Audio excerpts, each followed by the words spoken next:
Find the length of vector -5, 10.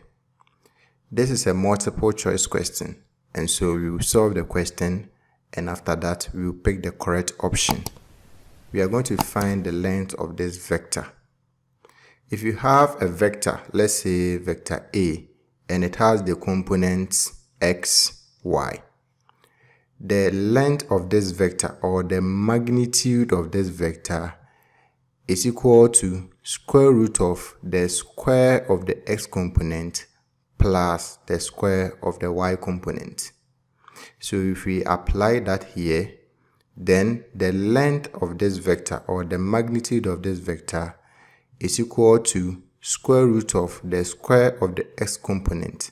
The x component is -5, so -5 squared plus the square of the y component. The y component is 10, so 10 squared.